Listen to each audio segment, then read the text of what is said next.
오늘 1부 예배 하나님의 말씀은 요한일서 4장 7절에서 12절까지 말씀입니다. 요한일서 4장 7절에서 12절까지의 말씀, 저와 한 절씩 교독하겠습니다. 사랑하는 자들아, 우리가 서로 사랑하자. 사랑은 하나님께 속한 것이니 사랑하는 자마다 하나님으로부터 나서 하나님을 알고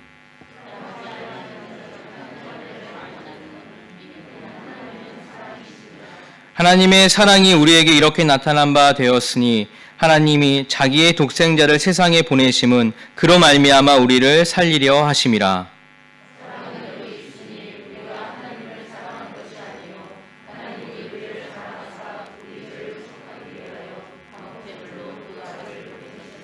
사랑하는 자들아, 하나님이 이같이 우리를 사랑하셨은즉 우리도 서로 사랑하는 것이 마땅하도다. 어느 때나 하나님을 본 사람이 없으되 만일 우리가 서로 사랑하면 하나님이 우리 안에 거하시고 그의 사랑이 우리 안에 온전히 이루어지느니라. 아멘. 사랑은 실패하지 않습니다라는 말씀으로 제목을 여러분들에게 말씀을 증거하겠습니다. 여러분, 오늘 본문 읽어서 다 아시겠지만 오늘 본문을 읽으면 누구라도 주제가 무엇인지 금방 알 수 있을 것입니다. 바로 하나님이 사랑이시고 그리고 우리도 그 사랑을 가져야 한다라는 말씀입니다. 우리들이 인간이 살아가면서 언제 이렇게 열렬히 사랑해 볼 수 있을까 고민을 해볼 때 바로 이 세상에, 그러니까 육신을 가지고 있는 이 세상에 존재할 때뿐 아닐까 이런 생각이 들었습니다. 때가 되어 우리가 천국에 갔을 때는 우리에게 이제 온전한 부활의 상태이므로 사랑도 이미 완전한 상태의 형태로 존재하지 않을까 이런 생각을 해보게 돼요. 그렇기 때문에 우리가 의지를 다하고 또 감정을 다해서 사랑할 수 있을 때는 아마도 이 땅에서만 가능하지 않을까 이런 생각을 하게 되었습니다. 나의 의지와 감정을 다해서 최선을 다해서 사랑해 볼 수 있는 시간, 우리가 육신을 가지고 살아가는 이 시간뿐일 것인데 사실은 그 의지와 감정을 들여서 사랑한다는 것이 사실 말처럼 그렇게 쉬운 일도 아니고 때로는 그렇게까지 해야 되나? 라는 마음도 가질 수 있을 것입니다. 그렇지만 이 땅에서만 할 수 있다는 생각을 해볼 때 그만큼 가치를 가진다는 그런 뜻이기도 하죠. 하나님은 이 땅에서만 할 수 있는 몇 가지를 우리에게 알려주셨습니다. 예를 들어서 기도하는 것, 기뻐하는 것, 사랑하는 것 등등. 아마도 이 모든 것은 이 땅에서만 할 수 있을 것입니다. 그렇다고 해서 우리가 때가 되어 천국에 가게 되겠지만 천국에 가면 그것을 할 수 없다라기보다는 우리가 의지를 들여서 하는 것이 아닌 천국에서는 그냥 그 자체로 너무나 충만하기 때문에 이것들이 그렇게 큰 의미를 가지지 않을 거라 생각이 듭니다. 여러분, 우리의 인생을 어떤 커다란 종이에, 커다란 어떤 백지에 이렇게 백지를 펼쳐두고 시간 순서대로 우리가 아이였을 때, 10대였을 때, 20대였을 때, 30대, 40대, 50대, 60대 그런 우리의 인생을 한번 거기에 이렇게 정리를 해본다고 한번 생각을 한번 해보십시오. 지금까지 살아온 순간에 나의 의지를 들여서 사랑했던 그 순간이 언제였는지, 그리고 그 결과가 어떠했는지, 그리고 그렇게 할 수 있었지만 하지 못했던 때는 또 언제였는지, 그때 내 마음은 좀 어땠는지, 그리고 아직 그려지지 않은 그 백지의 남은 부분의 인생도 한번 생각해 보십시오. 우리가 언제, 어느 때 하나님 품으로 갈지 모르겠지만 남은 나의 인생이 그려질 때 그 백지 위에 우리는 어떤 순간이 오기를 기다리고 있는지, 무엇을 그리면 좋은지 한번 생각해 보십시오. 오늘 말씀을 통해서 그것을 함께 나누려고 해요. 그것을 같이 좀 생각해 보려고 합니다. 저는 지금 유치부를 좀 담당하고 있어요. 그리고 이제 어린 두 자녀를 키우고 있습니다. 그 어린 아이들에게 설명하기 어려운 것 중 하나가 바로 눈에 보이지 않는 하나님을 어떻게 설명할 것인가, 눈에 보이지 않는 하나님을 어떻게 좀 알려주는가, 그것에 대해서 늘 이제 고민을 하고 있습니다. 그런데 오늘 요한 사도는 오늘 본문을 통해서 아주 명확하게 말씀하시죠. 7절부터 8절까지의 말씀 우리 다시 한번 세 번역으로 한번 화면을 보시고 한번 읽어보시겠습니다. 사랑하는 여러분, 서로 사랑합시다. 사랑은 하나님에게서 난 것입니다. 사랑하는 사람은 다 하나님에게서 났고 하나님을 압니다. 사랑하지 않는 사람은 하나님을 알지 못합니다. 하나님은 사랑하시기 때문입니다. 여기 명확한 답이 나와 있죠. 하나님은 사랑이시다라고 설명을 하고 있습니다. 근데 문제는 이 사랑이라는 것도 눈에 보이는 어떤 형태가 아니기 때문에 그래서 어떻게 설명을 할 것인가라는 것이죠. 근데 참 어렵게도 느껴지지만 신기하게도 아이들은 어릴 때부터 사랑을 아는 것 같아요. 아이를 품에 꼭 안고 귀에 대고 사랑해라고 이렇게 한번 말해 보십시오. 아직 세상에 나와 1년 정도밖에 되지 않아서 다 모르는 것 같지만 이 정말 아이들에게 사랑해라고 귀에 대고 이렇게 이야기를 하면 아이들이 신기하게 응이라고 대답을 하거나 고개를 이렇게 끄덕입니다. 뭔가 아는 듯이 이야기를 해요. 대답을 못하고 누워있는 신생아라 할지라도 사랑해라고 마음을 다해 그 아이에게 표현을 하면요, 아이들은 느낍니다. 그리고 정서적으로 안정을 누리고 행복감을 느낍니다. 사랑은 이렇게 신비하고 아주 커다란 능력을 가지고 있습니다. 우리의 상상을 초월할 만큼 위대한 힘을 가지고 있는 것이 바로 사랑입니다. 세상의 수많은 아기들은 누군가의 사랑과 지지를 받으면서 그렇게 건강하게 자랄 수 있는 것이죠. 여러분, 누군가 오늘 저에게 사랑합니다 라고 진심을 다해 그 표현의 소리를 들었다면, 사랑이라는 단어를 들었다면 여러분, 우리들도 기분이 좋아지지 않겠습니까? 이처럼 사랑이라는 단어는, 사랑은 우리의 마음을 변화시키는 놀라운 능력을 가진 것입니다. 그리고 그 사랑의 본체, 사랑을 만드시고 사랑 자체이신 분이 바로 우리의 아버지 하나님 되십니다. 쉽게 말해 사랑의 가장 원조는 바로 하나님이십니다. 제가 한국에 6개월 동안 다녀왔는데 한국에 가서 이제 밥을 먹을 때 눈에 띄는 간판들이 있어요. 뭐 보쌈을 먹든 이렇게 족발을 먹든 간에 이렇게 먹자골목에 가면 눈에 띄는 간판이 이 원조라는 간판입니다. 원조. 근데 그 원조가 하나만 있으면 거기 가면 되겠는데 여기저기 다 원조예요. 할머니 원조, 30년 원조. 도대체 어디를 가야 되지? 왜 이렇게 원조를 붙여놨을까 생각을 해볼 때 그 원조라는 단어의 힘이 굉장히 크기 때문에 그러지 않을까요? 여러분, 사랑의 원조는 누구입니까? 바로 하나님이십니다. 7절 말씀 다시 한번 보십시오. 7절에 사랑하는 여러분 서로 사랑합시다. 사랑은 하나님에게서 난 것입니다. 사랑하는 사람은 다 하나님에게서 났고 하나님을 압니다. 사랑은 하나님으로부터 났다라고 명확하게 밝히고 있어요. 그러면 그 사랑을 만드신 하나님의 사랑은 과연 어떤 것일까요? 하나님의 사랑은 전체 성경을 쭉 읽다 보면 수시로 그 하나님의 사랑을 알 수 있습니다. 근데 우리가 가장 쉽게 알 수 있는 그 말씀이 있죠. 고린도전서 13장 말씀.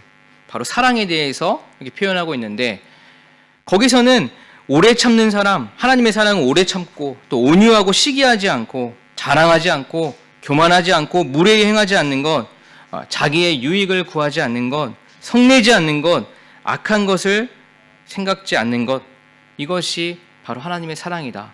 그것이 통합된 완전한 하나님의 사랑이고 그렇게 사랑을 표현을 하고 있습니다. 여러분, 아가페 사랑 너무나 많이 들었죠. 하나님이 우리에게 주시는 사랑은 아가페 사랑이다 라고 합니다.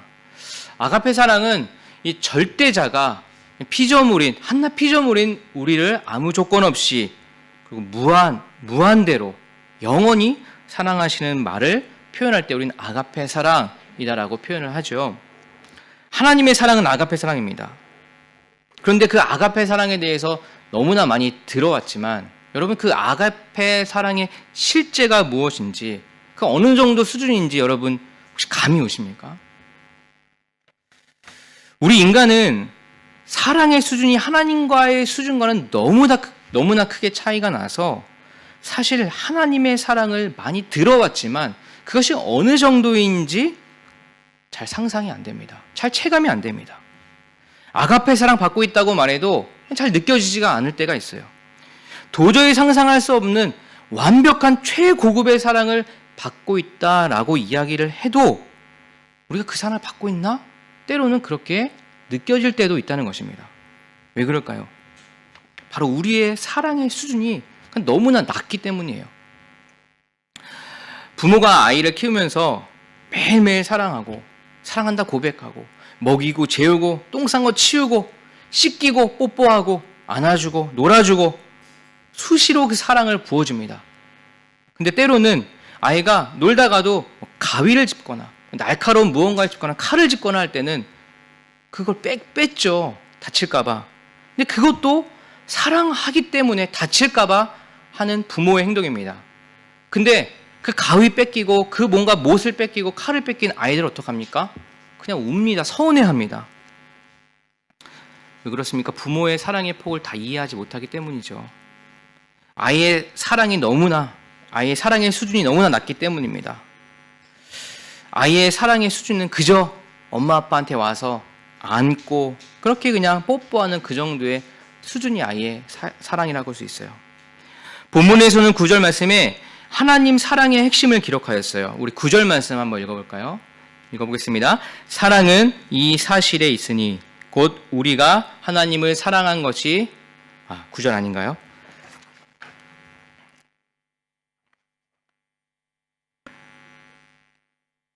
10절입니다. 10절 같이 읽겠습니다. 사랑은 이 사실에 있으니 곧 우리가 하나님을 사랑한 것이 아니라 하나님이 우리를 사랑하셔서 자기 아들을 보내어 우리의 죄를 위하여 화목 제물이 되게 하신 것입니다. 자, 무엇입니까? 사랑의 핵심은 사람을 살리기 위해 자기는 죽는 것이다 라고 말하고 있어요. 하나님이 우리를 사랑하셔서 자기 아들을 보내어 우리의 죄를 위하여 화목 제물이 되게 하신 것입니다. 하나님은 나 한 사람을 살리기 위해서 자신이 대신 죽는 사랑을 하셨습니다. 우리가 그 사랑을 어떻게 표현하면 느낄 수 있을까요? 하나님께서 나를 사랑하시는 그 사랑이 과연 인간의 사랑이라는 단어로 우리가 다 담아낼 수 있을까요? 다 표현해낼 수 있을까요? 우리는 사람의 모든 표현을 다 동원해도 하나님의 그 크신 사랑을 표현하기에는 너무나 부족할 것입니다. 하나님의 사랑을 완전하게 느낄 길이 없을 것 같아요. 근데 제가요, 한국에 있을 때 한국에서 굉장히 인기가 있었던 드라마가 있습니다. 여러분 나의 해방일지라는 드라마 혹시 보셨습니까? 넷플릭스에서 하고 있어요. 굉장히 인기가 많았습니다. 선교 훈련을 받는 중에도 저희 담당 교수, 그러니까 튜터 교수님께서 그거 봤다고 하면서 아주 한번 보라고 이렇게 좀 이렇게 이야기를 했어요. 그리고 그거 가지고 한번 나눠보자 막 이런 얘기도 할 정도로 굉장히 인기가 있었던 나의 해방일지라는 드라마였습니다. 그러니까 제가 그거를 처음부터까지 한번 다 봤습니다. 그러니까 보니까 정말 이 드라마가 정말 예술이더라고요. 그 단어 하나하나, 그 문장 하나하나가 정말 이렇게 마음에 이렇게 와 닿았습니다. 굉장히 신선한 느낌을 받았어요. 근데 그 드라마 중에서 빼놓을 수 없는 장면, 가장 유명한 장면이 있는데요. 많은 사람들이 이 장면을 굉장히 인상 깊게 보고 그 장면을 기억합니다. 이 드라마에 등장하는 이 구씨라는 사람이 있어요. 자매들이 너무너무 좋아하더라고요. 구씨. 그 이름도 처음에 나오지 않습니다. 그냥 구씨예요, 구씨. 근데 그 사람이요, 알코올 중독자입니다. 그의 삶이 굉장히 어둡고 좀 무슨 일이 있었는지 희망이 없어 보이는, 매일매일 소주잔을 기울이는, 그 병이 계속 늘어가는 그런 알코올 중독자였어요. 그런데 그 남자에게 주인공 미정이라는 어떤 여자가 나타납니다. 그리고 그 여자가 어느 날 갑자기 그를 찾아가서 이 격한 마음으로 소리칩니다. 나를 추앙해요. 그렇게 의미 없이 살지 말고 나를 추앙하라. 나를 추앙하라 라고 이야기를 합니다. 자신은 한 번도 채워진 적이 없다고. 그러므로 나를 추앙하라 라고 이야기를 합니다. 그런데 그 미정, 그 여주인공의 미정의 그 추앙하라 라고 하는 말은 자신이 먼저 구씨를 추앙하는 전제를 가지고 건넨 말입니다. 여기서의 추앙하라의 추앙은요, 아무런 조건 없이 추앙하라, 사랑하라 라는 그런 뜻입니다. 제가 드라마를 쭉 보면서 그 예상되는 내용이 있잖아요. 한국 드라마들 다 그렇잖아요. 마지막에 해피엔딩으로 끝나고 그 남자가 이제 그 알코올 중독에서 벗어나서 새로운 삶을 살고 마지막 정말 사랑하고 행복하게 살았다. 뭐 이렇게 끝나겠지. 그리고 내 마음속에도 그렇게 끝났으면 좋겠다라는 그런 마음이 있었어요. 근데 구씨는요 마지막까지 그 알코올 중독에서 벗어나지 못했습니다. 조금도 나아지는 삶을 살고 있지 않았어요.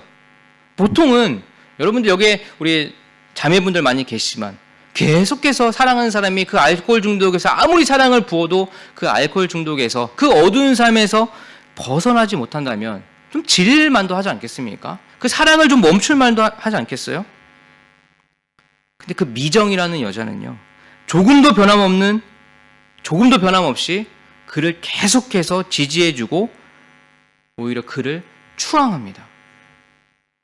추앙이라는 말을 사용해서 굉장히 신선하게 다가왔어요. 보통 사랑한다라고 이야기하지 누가 추앙한다라고 이야기를 합니까? 근데 그 추앙은 가만히 그 추앙이 무엇인가 생각해 볼 때 그 추앙은 바로 하나님께서 우리를 사랑하신 그 사랑과 동등한 의미로 사용될 수 있다고 생각합니다. 그래서 어떤 목사님이 이렇게 이야기하시더라고요. 하나님이 세상을 이처럼 사랑하사가 아니라 하나님이 세상을 이처럼 추앙하사라고 이야기를 하더라고요. 사람은 여간해서 변화가 되지 않습니다. 우리 한 사람 한 사람이 하나님을 믿고 그 신앙생활의 긴 여정을 살고 있음에도 우리의 변화는 정말 미미합니다. 그 변화가 되기 위해서는 굉장히 오랜 동안 시간이 많이 걸립니다.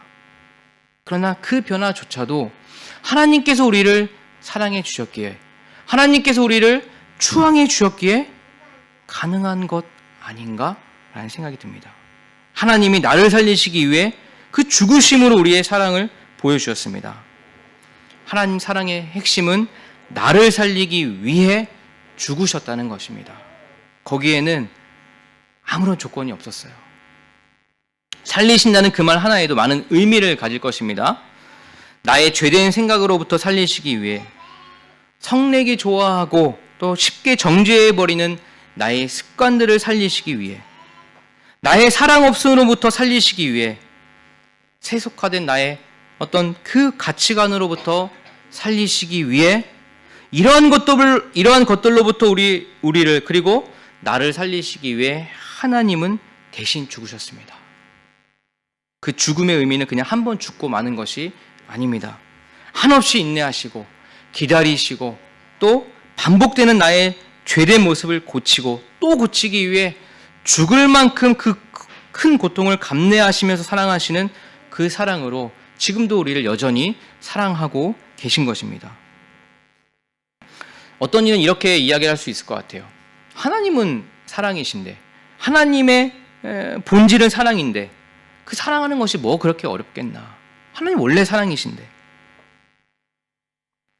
그러나 하나님이 우리를 향한 그 마음을 기록된 성경을 찬찬히 읽어보면 그것은 그냥 당연하게 그냥 할 수 있는 사랑이 아니었음을 보게 됩니다. 하나님 자신이 사랑의 본체이시나 우리를 향한 나를 향한 하나님의 사랑은 자신의 목숨을 내놓을 만큼의 큰 고통을 수반했던 놀라운 하나님의 사랑인 것입니다. 그리고 그 사랑을 하신 하나님은 우리에게도 말씀하십니다. 그게 어려운 사랑이지만 그 고귀한 가치는 정말 말할 수 없는 만큼 너무나 커다란 것이기에 너희도 나를 닮아 사랑하라 라고 말합니다. 하나님을 본받아 그렇게 사랑하라 라고 말씀을 하십니다. 여러분 그 가치란 과연 어떤 것입니까?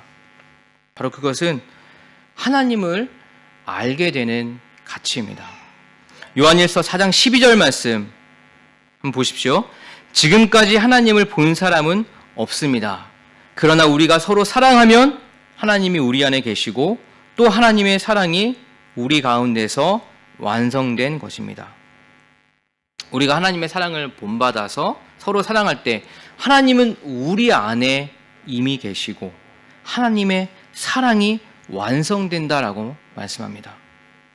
바로 하나님의 우리를 향한 강한 열망, 그 바람이 우리가 서로 사랑함을 통해서 완성된다라고 말씀을 하고 있는 것입니다. 그 유기성 목사님이 쓰신 책에 이러한 예화가 있어서 소개를 드리면 1907년 한국 교회에 놀라운 부흥이 일어났습니다. 그때 당시에는 남자들이 이렇게 두 집 살림을 하는 남자들이 굉장히 많았다고 해요. 그런데 대부흥이 일어나면서 이 두 집 살림 하던 남자들이 본처로 돌아가서 화합하고 이렇게 다시 잘 살게 됐다라는 이야기들이 굉장히 많았습니다. 그뿐만이 아니라 어떤 하인이 주인의 돈을 몰래 이렇게 가로채고 그런 부정한 일을 저질렀다고 고백을 하자 그 주인이 하인을 용서하고 다시 받아주는 일이 많이 있었다고 해요. 또 시어머니가 며느리를 구박하고 며느리가 시어머니를 미워했던 것을 고백하고 회개하는 일들이 곳곳에서 일어났습니다. 또 어떤 부인은 예배 중에 갑자기 앞에 나와 자신이 간음했던 이야기를 고백합니다. 더 놀라운 것은 남편이 그 예배당에 같이 있었다는 사실이에요. 부인은 자신이 간음했던 죄를 회개하고 자리에 들어가서 울기 시작했습니다. 그러자 남편이 아내 앞으로 가서 무릎을 꿇고 기도하고는 아내를 용서하겠다며 그렇게 따뜻하게 안아주었어요. 많은 사람들이 그 두 부부를 축복하고 또 응원했습니다. 이런 일들이 그 당시에 일어났다는 거예요. 1907년 다들 기억하는 한국교회의 부흥은 그냥 어떤 숫자적 부흥, 규모적 부흥이 결코 아니었어요. 1907년 한국교회의 부흥은 사랑의 부흥이었습니다. 용서의 부흥이었어요. 교회의 부흥은 갑자기 새벽 예배가 갑자기 사람이 많아지고 주일 예배 앉을 자리가 없고 갑자기 성령 체험을 해서 방언을 하고 막 예언을 하고 여러 가지 능력을 하는 것이 교회의 부흥이 결코 아닙니다.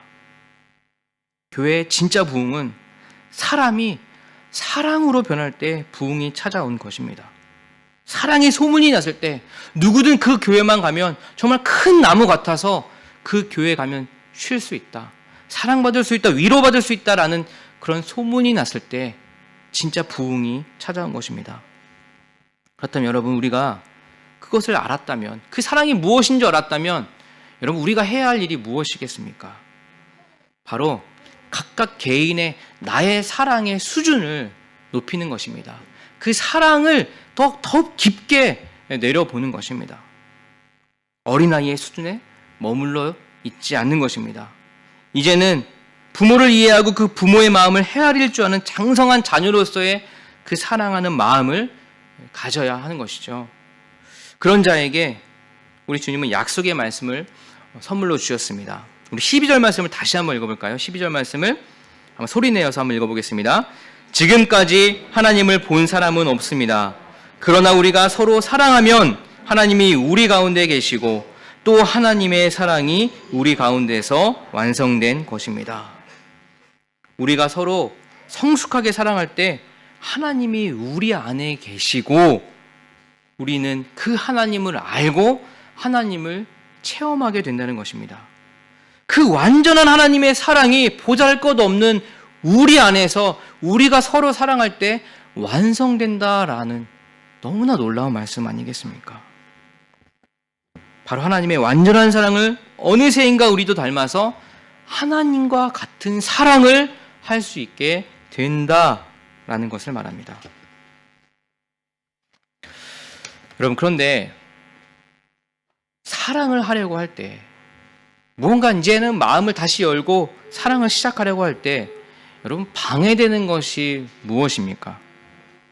사랑을 하려고 할 때 우리 마음을 계속해서 유혹하는 것이 무엇입니까?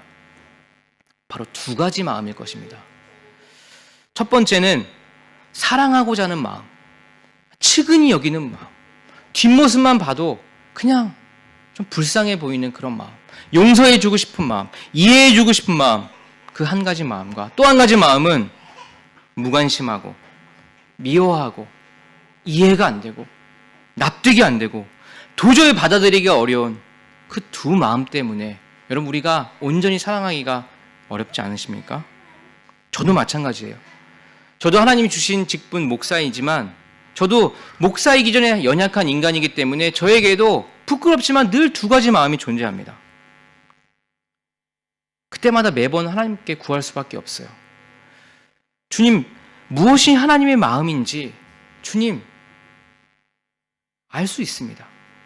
근데 하나님, 제가 정말 연약하기 때문에 하나님 주신 마음 붙잡을 수 있도록 도와주세요. 그렇게 기도합니다.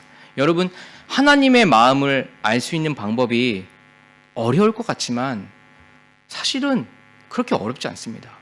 우리 마음에 늘 두 가지 마음이 있지 않습니까?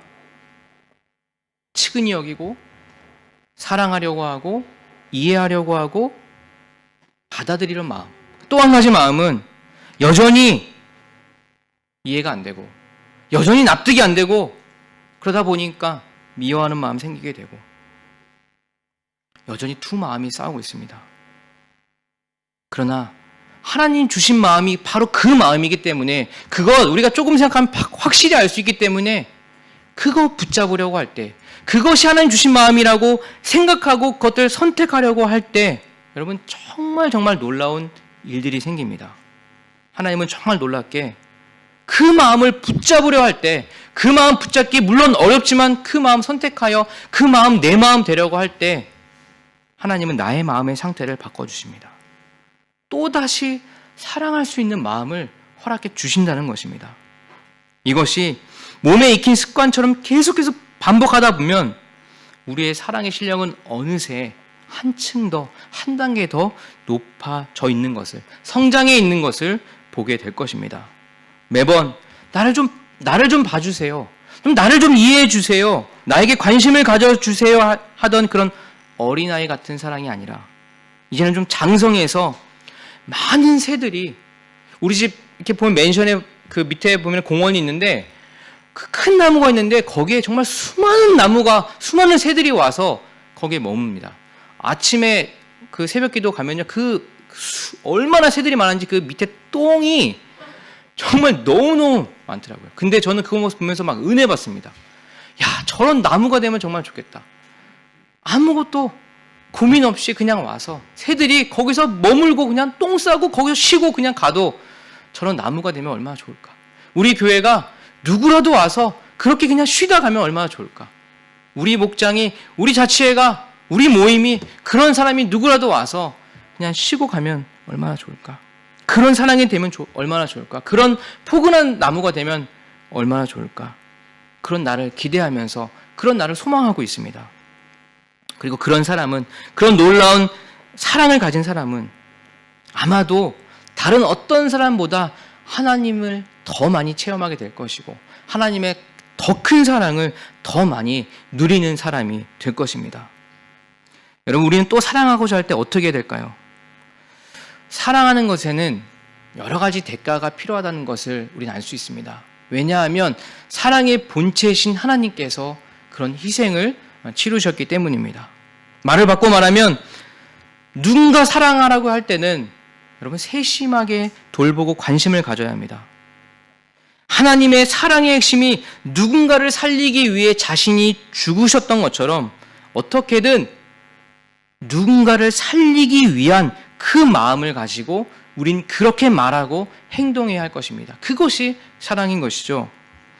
그런데 하나님께서는 우리에게 이미 그런 사랑을 부어주셨다는 것입니다. 집안에 무엇 하나라도 생명을 가진 어떤 것이 있다면 우리는 그것을 그냥 나 몰라라 내버려 둘 수가 없습니다. 우리 교회에 막 화분이 많이 있죠. 어떤 분들은 새벽에 나와서 그 화분에 물을 줍니다. 그냥 그걸 보고 그냥 둘 수가 없는 거예요. 작은 수주에 얼마 전에 그 열대야 우리 이렇게 물고기가 생겼어요. 저는 이름도 잘 모르겠는데 그것을 보고요 그냥 지나칠 수가 없는 거예요. 어떤 사람은 거기에 대해서 이야기를 하고, 우리 아이들 보십시오. 가서 그 막 만질 수 없지만 그 수조에 손을 대고 무언가 이야기하는 아이들 보면서 하나님께서 우리에게는 생명이란 존재를 주셨고 생명에 관심을 갖게 해주셨다는 거예요.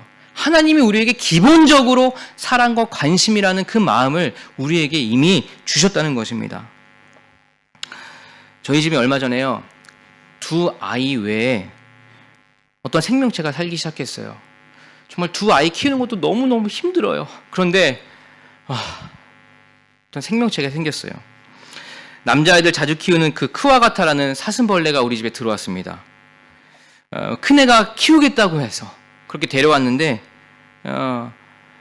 관심도 없어요. 그래서 저와 아내가 키우고 있습니다. 그게 통도 작고 뭐 흙도 이만큼 애도 너무 작아서 그냥 이렇게 책장 위에 올려놓고 이렇게 그냥 보기만 하고 있습니다. 근데 그것도 생명이라서 첫째는 막 오자마자 이름을 지었어요. 뭉쿠하고 톡입니다. 뭉쿠하고 톡이 어떻게 그런 이름을 지었는지 모르겠지만 어쨌든 저도 아침에 일어나면 뭉쿠야, 톡이야, 잘 잤니? 사랑해. 이렇게 이야기를 합니다. 벌레에 조금도 관심이 없거든요.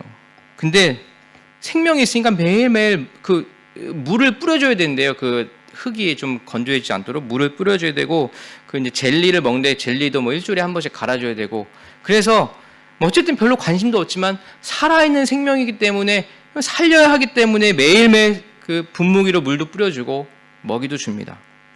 수양회 때요 2박 3일 갔다 오는데 걔네들한테 이걸 막 고민했어요. 그 물 뿌려주고 가야 되는데 2박 3일 동안 과연 살아날 수 있을까? 데리고 가야 되나? 막 이런 생각도 했어요. 근데 그 아이들이 막 나갈 때 그냥 안 나가지 않습니까? 신발 신는 거 너무 힘들어요. 그러다 보니까 물 뿌리고 오는 걸 깜빡한 거예요. 그래가지고 이거 네 탓이냐 내 탓이냐 막 이렇게 하다가 그냥 왔어요. 그래서 새벽이라도 갔다 와야 되나 물 뿌리러? 뭐 이런 생각도 했습니다. 저나 아내나 이 벌레 키우려는 생각 조금도 없지만 같이 살게 되니 생명이 옆에 있으니 여러분 관심을 가지고 매일매일 살아있는지, 그리고 사랑해, 뭉쿠야 사랑해, 톡이야 사랑해, 같이 재밌게 잘 살자, 이런 말을 하게 됩니다. 뭔가 희생이 따르고 뭔가 수고가 필요한 것입니다. 세심하게 돌보기 위해서는 뭔가 우리의 시간과 마음과 무언가를 들여야 한다는 것이죠. 어떤 책에서 이렇게 기록되어 있습니다. 사랑을 쏟는 곳에는 반응이 일어납니다. 그리고 사랑은 실패하지 않습니다. 어떤 사람은 나는 사랑을 한다고 했는데 상대가 나를 배신했다고 분개하며 억울하다고 소리칩니다. 그러나 내가 진정으로 사랑했다면 억울할 이유가 없습니다. 상대는 비록 나를 배신했을지 몰라도 내가 진정으로 사랑했다면 사랑했던 순간만큼은 행복하지 않았는가? 중요한 것은 어떤 결과가 아니라 내 마음이다 라고 말하고 있습니다. 결과를 생각했을 때는 우리는 참 서운하기도 하고 마음 아프기도 합니다. 하지만 여러분, 그 사랑했던 그 순간을 한번 생각해 보십시오. 그런 감정이 또 어디서 나오겠습니까? 중요한 것은 어떤 결과가 아니라 내 마음이다 했던 것처럼 하나님이 우리를 보고 결과만 생각했다면 얼마나 실망하셨겠습니까? 그러나 하나님은 우리를 사랑하는 그 자체로 너무너무 기뻐하셨을 것입니다. 그렇습니다. 상대가 변하든 변하지 않든 우리는 하나님이 우리를 사랑하시는 그 사랑을 본받아 사랑할 때 지금보다는 훨씬 더 깊은 사랑, 지금보다는 한 단계 높은 수준의 사랑을 하게 될 것이고 또 한 번 하나님을 경험하게 될 것입니다. 여러분, 인간은 할 수 있는데 하나님이 못하시는 딱 한 가지가 있습니다. 바로 그것은 사랑을 멈추는 일입니다. 모든 것 가지신 전지전능하신 하나님이시지만 사랑을 멈추시는 것은 할 수 없습니다. 왜냐하면 하나님 자체가 사랑이시기 때문입니다. 여러분, 우리들이 지금의 위치에서 한 단계 더 뛰어오르는 사랑의 실력자가 돼서 하나님을 더 깊게 체험하고 하나님을 더 사랑하는 그런 저희들 되기를 기도합니다. 여러분, 이 땅에서 할 수 있는 가장 큰 가치인 사랑을 여러분 오늘부터 다시 한번 시작해 보시지 않으시겠습니까? 남은 인생 그 백지 안에 지금껏 많은 것 그려왔지만 이제 남은 인생 그 백지에 여러분 무엇을 그리면 가장 가치가 있으시겠습니까? 그 백지들과 하나님 앞에 가면 여러분 어떤 것이 가장 가치나 생각해 볼 때 두말할 것도 없이 사랑했노라, 사랑하다 이곳에 왔다고 여러분 고백하는 저희들 되시기를 기도합니다. 기도하겠습니다. 하나님 아버지, 감사합니다. 말씀을 통해 주신 사랑을 생각할 때 우리의 삶이 더해가면서 우리의 사랑도 더 깊어질 수 있도록 인도하여 주시옵소서. 누구든지 와서 푸근하고 따뜻하게 쉬고 갈 수 있는 큰 나무 같은 사랑이 되도록, 큰 나무 같은 우리 교회가 될 수 있도록 인도하여 주시옵소서. 하나님이 조건 없이 우리를 사랑하셨던 것처럼 하나님이 조건 없이 우리를 추앙해 주셨던 것처럼 우리도 하나님과 같은 조건 없는 사랑할 수 있도록 인도하여 주시옵소서. 서로 사랑하며 하나님을 더 깊이 알아가는 저희를 될 수 있도록 인도하여 주시옵소서. 믿고 기대하며 예수님의 이름으로 기도합니다. 아멘.